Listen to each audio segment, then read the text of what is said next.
Selamat pagi, nama saya Felis. Di kesempatan ini saya akan mempresentasikan produk tambang yang perdagangannya diintervensi oleh pemerintah Indonesia, beserta alasannya mengapa intervensi tersebut dilakukan. Pada pembahasan ini, bahan tambang saya batasi untuk minerba, mineral, dan batu bara, khususnya mineral. Adapun untuk minyak dan gas bumi atau migas akan saya bahas di lain waktu. Dasar pemikiran utama di balik pembatasan ekspor bahan tambang, terutama dalam bentuk bahan mentah atau konsentrat, adalah kebijakan hilirisasi industri. Pertama, kita masuk ke dasar pemikiran pembatasan ekspor bahan tambang. Pertimbangan utama pemerintah melarang ekspor bahan tambang mentah adalah untuk mendorong industrialisasi dan mendapatkan manfaat ekonomi yang lebih besar dari sumber daya alam. Tujuan ini bisa kita lihat dari beberapa poin yang diuraikan berikut. Tujuan yang pertama untuk peningkatan nilai tambah. Indonesia memiliki cadangan bahan tambang yang melimpah, tapi kalau diekspor dalam bentuk mentah, Indonesia akan kehilangan potensi keuntungan yang jauh lebih besar. Oleh karena itu, cara yang pertama adalah dengan mengubah dari eksportir bahan mentah menjadi produsen bernilai tinggi. Cara yang kedua yaitu menciptakan produk bernilai tambah tinggi. Untuk memastikan cara yang kedua ini dilakukan, pemerintah mewajibkan pengolahan dan pemurnian di dalam negeri, atau yang kita sebut hilirisasi. Bahan mentah seperti biji nikel dan boksit diubah menjadi produk bernilai lebih tinggi, misalnya ferronikel, nikel matte, dan alumina. Nilai ekspor produk olahan ini bisa meningkat berkali-kali lipat dibandingkan bahan mentah. Lanjut ke tujuan yang kedua, yaitu untuk memperkuat ekonomi nasional. Dengan memperkuat ekonomi nasional, otomatis ada dua hal yang terjadi. Yang pertama, meningkatkan penerimaan negara. Peningkatan nilai ekspor dari produk hilirisasi akan meningkatkan pendapatan negara melalui pajak dan royalti. Yang kedua, mendorong investasi. Kebijakan ini memaksa perusahaan tambang, baik domestik maupun asing, untuk membangun fasilitas pengolahan dan pemurnian atau shelter di Indonesia. Hal ini memicu investasi besar-besaran di sektor industri hilir. Selanjutnya, tujuan ketiga mendorong industrialisasi dan penciptaan lapangan kerja. Dengan melarang ekspor bahan mentah, pemerintah memaksa perusahaan tambang untuk membangun fasilitas pengolahan atau smelter di dalam negeri. Yang pertama, pembangunan smelter dan industri turunannya membuka lapangan kerja baru bagi tenaga kerja lokal, meningkatkan keterampilan, dan memicu pertumbuhan ekonomi di daerah. Yang kedua, membangun ekosistem industri, misalnya industri baterai kendaraan listrik yang menggunakan bahan baku nikel, juga didorong oleh kebijakan hilirisasi.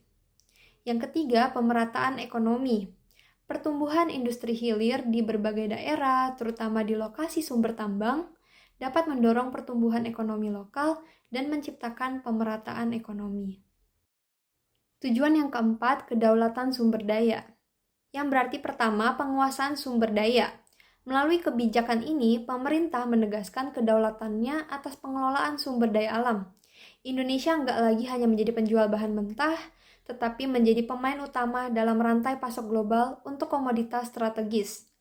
Dan yang berarti juga yang kedua, memastikan pasokan bahan baku.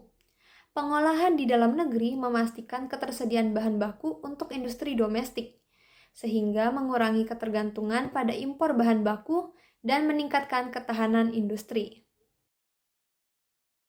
Selanjutnya, terkait dengan tujuan kelima, larangan ekspor bahan mentah seperti yang sudah dijelaskan sebelumnya, itu juga didasarkan pada kenyataan bahwa cadangan mineral bersifat tidak terbarukan atau terbatas.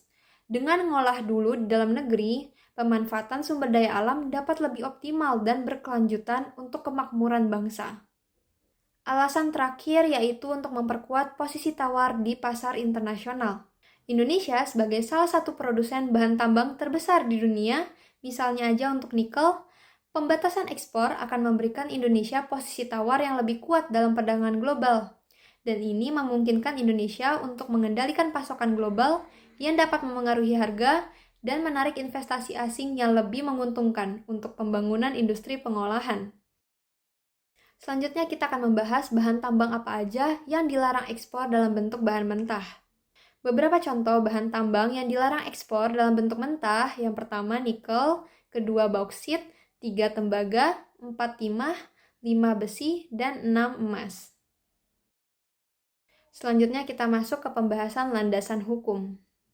Larangan ekspor mineral mentah yang sudah dibahas sebelumnya memiliki landasan hukum yang kuat, yaitu untuk lebih detailnya boleh dilihat aja di sini. Yang pertama ada Undang-Undang Nomor 4 Tahun 2009 tentang pertambangan mineral dan batu bara atau Minerba. Yang kedua ada Undang-Undang Nomor 3 Tahun 2020 tentang perubahan atas UU Nomor 4 Tahun 2009 sebelumnya. Dan yang ketiga, peraturan menteri dan peraturan pemerintah terkait. Walaupun kebijakan ini udah menimbulkan tantangan, misalnya gugatan dari Uni Eropa di WTO dan risiko pembalasan dagang, pemerintah tetap konsisten dalam menjalankan hilirisasi karena manfaat strategis jangka panjang yang diharapkan.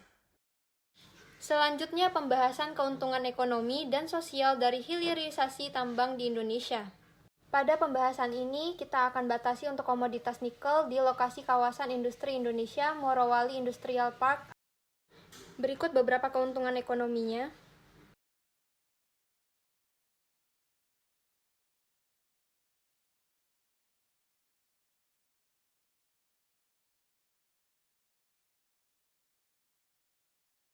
Berikut beberapa keuntungan sosialnya.